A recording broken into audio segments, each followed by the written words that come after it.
ID card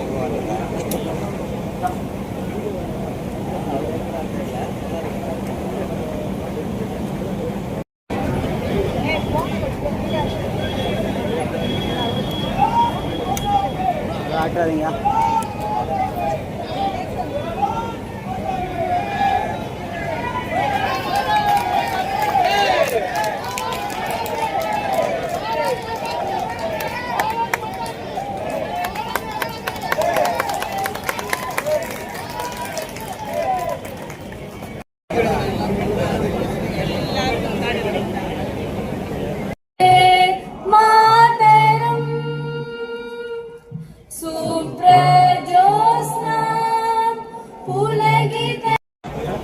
எதுக்காக வேலை செய்தோம் அது இன்றைக்கு தலைவர் அண்ணாமலை அவர்கள் கட்சியில அதுதான்.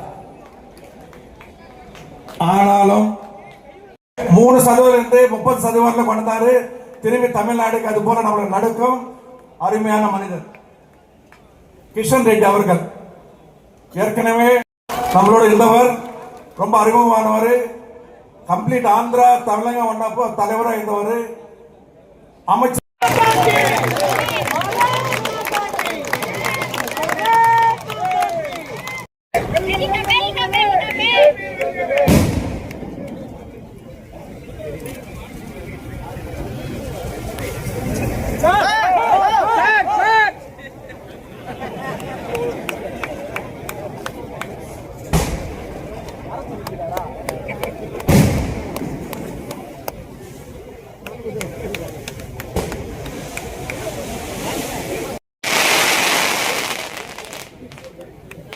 அன்பு சொந்தங்களே, நம்முடைய மாநில தலைவர்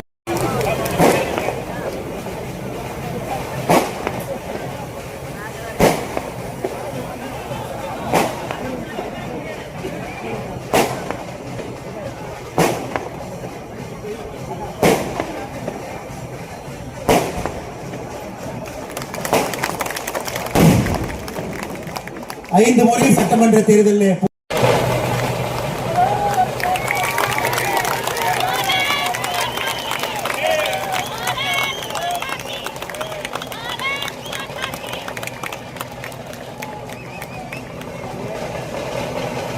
ஏனென்றால் தமிழகத்தில் இந்த திராவிட முன்னேற்ற கழக ஆட்சிக்கு முடிவு கட்டே ஆக வேண்டும்.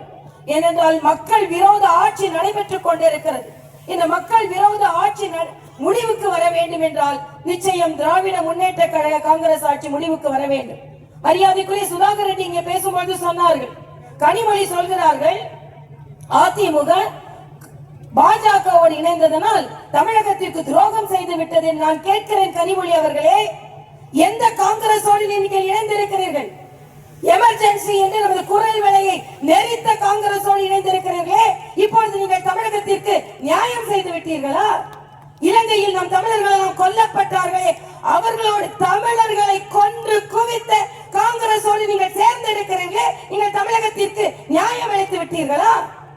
ஆக இன்றைய காலகட்டத்தில் நாம் சொல்கிறோம், நாம் எல்லாம் ஒன்றிணைந்து இருக்கிறோம். எதற்கு என்றால் இந்த மக்கள் விரோத திராவிட முன்னேற்ற கழக ஆட்சி அகற்றப்பட வேண்டும் என்று சொல்லி மரியாதைக்குரிய தம்பி அண்ணாமலை அவர்களுக்கு எனது வாழ்த்துக்களை தெரிவித்து, மரியாதைக்குரிய அண்ணன் நயினார் நாகேந்திரன் அவர்கள் நிச்சயமாக திராவிட முன்னேற்ற கழகத்திற்கு நெல்லையில் இருந்து ஒரு தொல்லையாக இருந்தார். ஆனால் இன்று தமிழகத்தில் இருந்தே ஒரு தொல்லையாக அவர் மாறுவார். நிச்சயமாக நாம் எல்லாம் வெற்றி பெறுவோம் என்று சொல்லி, சூரியன் உதிக்கிறதோ இல்லையோ, கைகள் உயர்கிறதோ இல்லையோ, தமிழகத்தில் தாமரை மலர்ந்தே தீரும், மலர்ந்தே தீரும், மலர்ந்தே தீரும். நன்றி, வணக்கம். தமிழகத்தினுடைய பல பகுதியில் இருந்து தொண்டர்கள் வந்திருக்கின்றார்கள். அருமை சொந்தங்களே, இது கொண்டாடப்பட வேண்டிய நாள். நேற்று நாம 43 லட்சத்துக்கு மேற்பட்டவங்க, கிட்டத்தட்ட 48 லட்சம் இருக்கிற ஃபார்ம் ஃபில் பண்ணவங்களை விடுங்க, மொத்தமாக பதிவு செஞ்சவங்க முதல்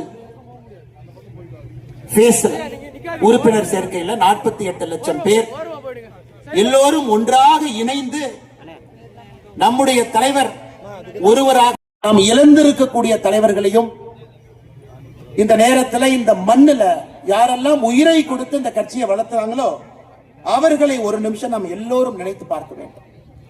ஏன்னா எல்லோருடைய ஆன்மாவினுடைய சாட்சியாக நம்ம உட்கார்ந்து இருக்கிறோம். நீங்க சாதாரணமா நினைச்சிடக்கூடாதுங்க, இந்த கட்சிக்கு எந்த கட்சியிலும் இல்லாத ஒரு ஆன்ம சக்தி இந்த கட்சிக்கு இருக்குதுங்க, ஒரு ஆத்ம பலம் இருக்கு. அந்த ஆடிட்டர் ஐயா ரமேஷ் அவர்கள் உட்பட இந்த கட்சிக்கு யாரெல்லாம் உயிர் கொடுத்தார்களோ எல்லோரையும் ஒரு இடம் நாம் நினைத்துக் கொள்கின்றோம். நம்முடைய முன்னாள் மாநில தலைவர்கள் வேறு வேறு பொறுப்பில் இருந்து யாரெல்லாம் இன்று நம்மோடு இல்லையோ இறைவனடி இருக்கிறாங்களோ அவர்களையும் ஒரு நிமிஷம் நான் நினைச்சுக்கிறேன். அவர்களுடைய ஆத்மா எல்லாம் பார்த்து கொண்டிருக்கிறது, ஆசீர்வாதம் செய்து கொண்டிருக்கிறது. ஏன்னா அவங்களுடைய கனவு பாரதிய ஜனதா கட்சி தேசிய ஜனநாயக கூட்டணி தமிழகத்தில் ஆட்சிக்கு வர வேண்டும் என்பது அவங்களுடைய கனவு. இந்தியாவில் தொடர்ந்து நாம் ஆட்சியில் இருக்க வேண்டும் என்பது அவங்களுடைய கனவு. நரேந்திர மோடி ஐயாவை போல் அற்புதமான ஒரு யுக புருஷர்கள் இந்த கட்சியையும் நாட்டையும் வழிநடத்த வேண்டும் என்பது அவர்களுடைய விருப்பம். இன்னைக்கு 26 இந்த தீய சக்தி திராவிட முன்னேற்ற கழகத்தை துடை தெரிந்து வீட்டுக்கு அனுப்ப வேண்டும் என்கிற முடிவு நம் கண் முன்னால் இருப்பது ஒரே ஒரு இலக்கு, வேறு எதுவும் கிடையாது. அந்த இலக்கை நோக்கி போகும் பொழுது கொஞ்சம் ஸ்பீட் பிரேக்கர் வர சகஜம்தான். அதனால நம்ம ஸ்பீட் பிரேக்கரை பார்த்து அது ஸ்பீட் பிரேக்கர்னு பேசுறதை விட அந்த ஸ்பீட் பிரேக்கர் எதுக்காக வருதுன்னா அங்கே வண்டியினுடைய வேகத்தை குறைத்து சரியான திசையில போறமான சரி பண்றதுக்கு தான் அந்த ஸ்பீட் பிரேக்கர் வருது. நீங்க எடுத்துக்கணும். ஏன்னா ஒரு கூட்டணியோடு இருக்கின்ற ஒரு பலம் வாய்ந்த கட்சியோடு தேசிய ஜனநாயக கூட்டணியில் அவங்க இணைஞ்சிருக்கிறாங்க. நிறைய சிறிய கட்சிகள் பெரிய கட்சிகள் எல்லாம் அந்த கூட்டணியில் இருக்கிறாங்க. அகில இந்திய அளவில் நம்முடைய பாரத பிரதமர் ஐயா நரேந்திர மோடி அவர்கள் தேசிய ஜனநாயக கூட்டணியை வழிநடத்துறாங்க. நேற்று நம்முடைய உள்துறை அமைச்சர் அமித்ஷாஜி அவர்கள் சொன்னது போல தமிழகத்தில் தேசிய ஜனநாயக கூட்டணி அனைத்து இந்திய அண்ணா திராவிட முன்னேற்ற கழகத்தினுடைய பொதுச் செயலராக இருக்கக்கூடிய அண்ணன் எடப்பாடி பழனிசாமி அவர்கள் தலைமையில் 2026 சட்டமன்ற தேர்தலை சந்திக்க இருக்கின்றோம். அதையெல்லாம் நாம் உணர்ந்திருக்க வேண்டும். எந்த திசையில போறோம், எந்த பாதையை நோக்கி போறோம்.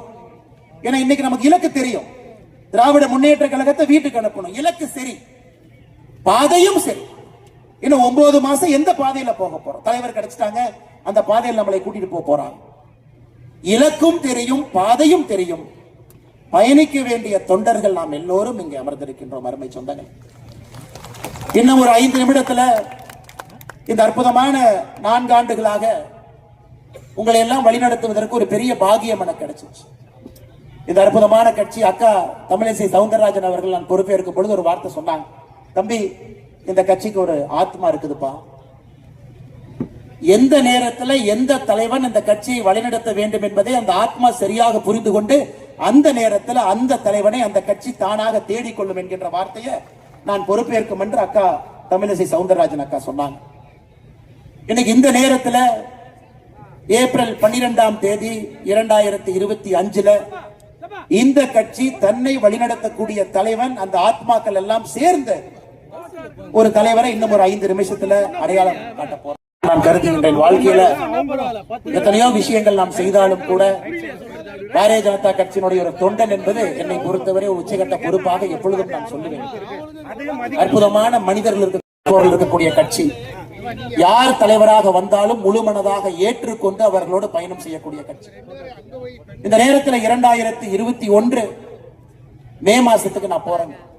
அண்ணன் முருகன் அவர்கள் பாரதிய ஜனதா கட்சியினுடைய தலைவராக இருந்து நம்மை வழிநடத்தி 4 சட்டமன்ற உறுப்பினர் அளித்துவிட்டு ஐயா நரேந்திர மோடி அவர்கள் என்னுடைய மந்திரி சபையில முருகன் அவர்கள் இருக்க வேண்டும் என்று அழைத்துக் கொண்ட பொழுது அந்த பொறுப்பு முருகன் ஐயா எனக்கு கொடுத்தாங்க. ஒரு ரிலே லேஸ்ல முன்னாடி ஓடுறவங்க அந்த பேட்டரை என் கையில கொடுத்தாங்க.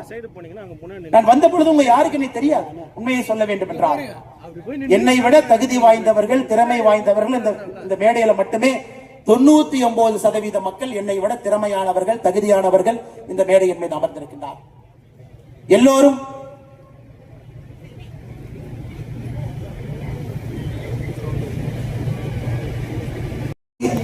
இத்தனை தலைவர்கள், திறமையானவர்கள், தகுதியானவர்கள், என்னை விட எல்லா விதத்திலும் மேலே இருப்பவர்கள் முகம் சுளிக்காம எதையும் பேசாம அந்த பொறுப்பை கொடுத்து விட்டு தொண்டர்களாக என் கூட நின்னாங்க. அதை விட பாக்கி என்ன இருக்குங்க?